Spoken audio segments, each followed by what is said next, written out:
determination of President George W. Bush and the commitment of the coalition, at the forefront of which stand the people of the United States of America and Great Britain.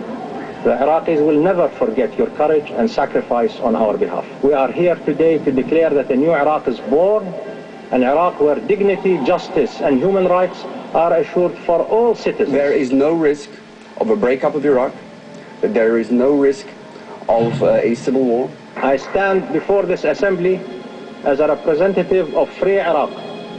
To all those here who helped us in our struggle for liberation, we extend our gratitude. The Iraqi opposition will ensure the continuation of its institutions and to re-establish democracy and the rule of law. He said, I got what I wanted, I got my war, I'm back in Iraq, and if you people relied on my information, you're stupid.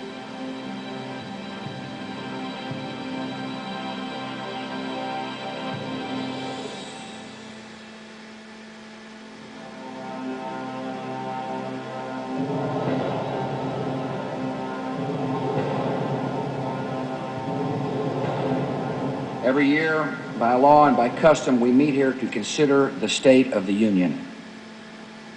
This year we gather in this chamber deeply aware of decisive days that lie ahead. Bush presented so many distorted beliefs, estimates, and guesstimates that it appears that he was misleading the public and the Congress. Saddam Hussein had the materials to produce as much as 500 tons of sarin, mustard, and VX nerve agent.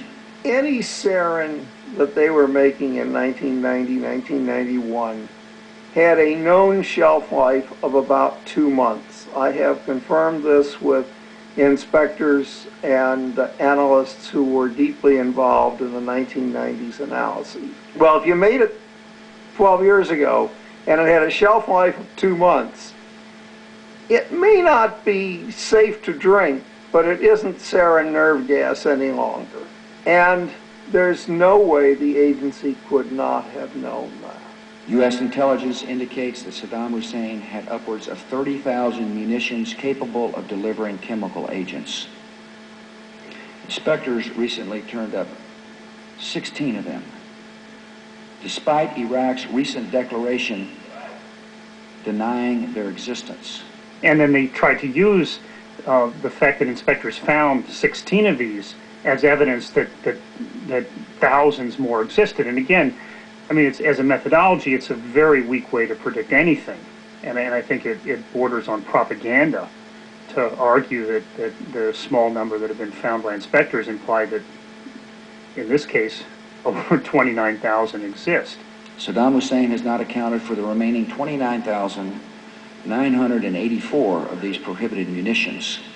Put this way, Bush administration officials either routinely said or tried to give the impression that if Iraq had not fully accounted for all of a certain item related to chemical or biological weapons, then it must be there.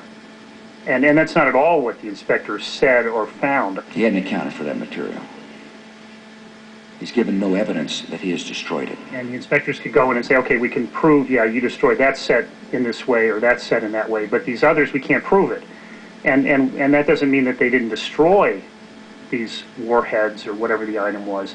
It just means Iraq hadn't been able to prove it. If Saddam Hussein had admitted to the Iranians, to the Syrians, and his own people that he had been so intimidated by the UN inspection and sanctions process that he'd given up all that, they probably would have torn him limb from limb. Saddam Hussein had material sufficient to produce more than 38,000 liters of botulinum toxin, enough to subject millions of people to death by respiratory failure. He hadn't accounted for that material. Revealed its biological weapons program, particularly its ability to make botulinum toxin, and therefore it was an open issue. But again, it doesn't mean that what the inspectors found was evidence that Iraq possessed that. Our intelligence sources tell us that he has attempted to purchase high-strength aluminum tubes suitable for nuclear weapons production. I think there was very little doubt that the centrifuge tubes, so-called, were nothing but rocket motor tubes to go into M81 style artillery rockets. They certainly have all the specs for that. nuclear experts, for instance, from Lawrence Livermore's laboratory's Z division, the experts on centrifuge enrichment, came out and said, no, you couldn't enrich uranium using these tubes. They're not compatible. Well, I saw it as a deliberate attempt to take information and selectively take information and try to basically say Iraq poses an imminent nuclear threat and therefore action is absolutely necessary. And I felt that was absolutely wrong. The International Atomic Energy Agency confirmed in the 1990s that Saddam Hussein had an advanced nuclear weapons development program. The administration showed photos of nuclear or former nuclear weapon sites in Iraq, pre-1991 nuclear weapon sites, claimed that new construction showed they were ongoing nuclear weapons production sites. Complete nonsense. The most troubling thing about the fact of the distortions and the misleading statements that Bush gave Congress is that it is a federal felony.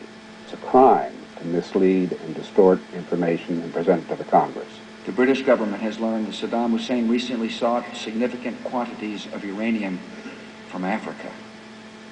When Secretary Powell addressed the UN about weapons of mass destruction, he deliberately left out any reference to attempts to buy uranium from Africa. I didn't use the uranium at that point because I didn't think that was sufficiently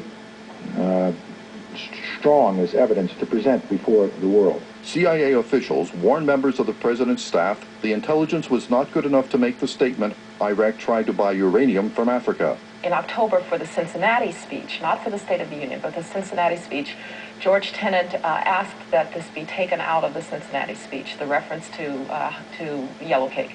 It was taken out of the Cincinnati speech because whenever the Director of Central Intelligence wants something out, it's gone. How to get back in? It's not a matter of getting back in. It's a matter, Tim, that 3+ months later, people didn't remember that George Tenet had asked that it be taken out of the Cincinnati speech, and then it was cleared by the agency.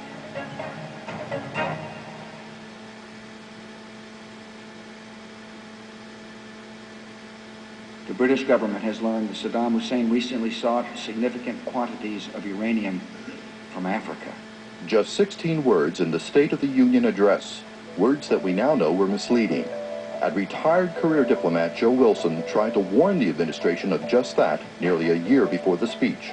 I received a call from the CIA in February 2002, and I was invited out to talk to those people within the broader intelligence community who deal with 3 different subjects: Iraq, uranium, and Niger. I briefed them on what I knew about the uranium business. It was during the course of that briefing that they said that they had received a report that had piqued the interest of the Office of the Vice President, and that report was of a purported memorandum of agreement authorizing the sale of uranium yellowcake, somewhat enriched uranium, from Niger to Iraq, and it was a document that was executed by the government of Niger. They asked me if I would be willing to go out and take another look at it and talk to people I knew there. I left there telling them that if they wanted, I would be able to free up my schedule. They subsequently called me and said, please do. I'd spent the 8 days there drinking mint tea and talking to everybody there was to talk to who knew anything about the subject matter in Niamey. And I'd come back persuaded that did not have happened. One, from a business perspective, because of the way the consortium was structured, you just couldn't do it without a lot of people knowing. And 2, the way the government bureaucracy was structured, you could not make the decision without a lot of people knowing. And if you made the decision would be reflected in a series of signatures on the documents. And if the documents did not contain those signatures, they could not be authentic government of Niger documents. The President quoted a British paper. We did not know at the time. No one knew at the time in our circles. Maybe someone knew down in the bowels of the agency, but no one in our circles knew that there were doubts and suspicions that this might be a forgery. Of course, it was information that was mistaken, but it was a relatively small part of the case about nuclear weapons and nuclear reconstitution. It is also the case that the broad picture about Iraq's programs was a picture that went very far back in time. Now, given what I knew about where the question had originated, and given what I knew about the way the government works, I knew that people in her circle did know. Based on thorough analysis, the IA has concluded with